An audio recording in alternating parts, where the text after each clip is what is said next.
श्री माधवदास जी एक प्रसिद्ध वैष्णव संत थे, जिनका संपूर्ण जीवन भगवान श्री जगन्नाथ की भक्ति में समर्पित था। जब उनकी पत्नी का निधन हुआ, तब उन्होंने इस नश्वर संसार से वैराग्य ले लिया।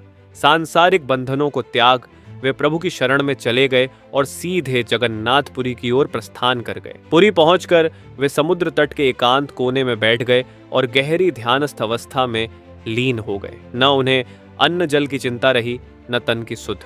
उनके मन मंदिर में केवल श्रीहरि का ही वास रह गया। कई दिन ऐसे ही बिना भोजन के बीत गए। प्रभु के ऐसे प्रेमी की यह दशा देखकर भक्तवत्सल भगवान श्री जगन्नाथ विचलित हो उठे। उन्होंने अपनी अर्धांगिनी देवी लक्ष्मी को आदेश दिया, हे देवी, मेरे प्रिय भक्त माधवदास के लिए महाप्रसाद से भरा एक स्वर्ण थाल लेकर जाओ और उनके सामने रखाओ।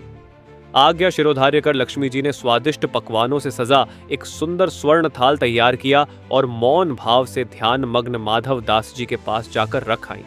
कुछ समय पश्चात जब माधवदास जी ने नेत्र खोले तो उनके सामने प्रभु की कृपा मूर्तिमान होकर थाल में विराज रही थी। उस दृश्य को देखकर उनके नेत्र सजल हो उठे। उन्होंने प्रेम पूर्वक भोग स्वीकार किया, प्रभु को धन्यवाद अर्पित किया और फिर थाल को एक ओर रखकर पुनः ध्यान में लीन हो गए। उधर अगली सुबह जब मंदिर के पट खुले तो पुजारियों ने देखा कि भगवान का एक स्वर्ण थाल गायब है। हड़कंप मच गया और पूरे नगर में खोजबीन शुरू हो गई।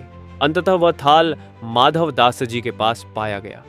बिना कुछ सोचे समझे पुजारीगण उन्हें चोर समझ बैठे और निर्दयता पूर्वक उन्हें पीटकर सड़क किनारे छोड़ दिया। परंतु भगवान अपने भक्त का अपमान सहन नहीं कर सकते। उसी रात भगवान जगन्नाथ पुजारियों के स्वप्न में प्रकट हुए। उनका स्वर क्रोधित था, माधव की पीड़ा मेरी पीड़ा है। उनके ऊपर उठे प्रत्येक चाबुक मेरे शरीर पर पड़े हैं। यदि तुमने जाकर क्षमा न मांगी तो विनाश निश्चित है। स्वप्न से जागते ही पुजारी भयभीत हो उठे।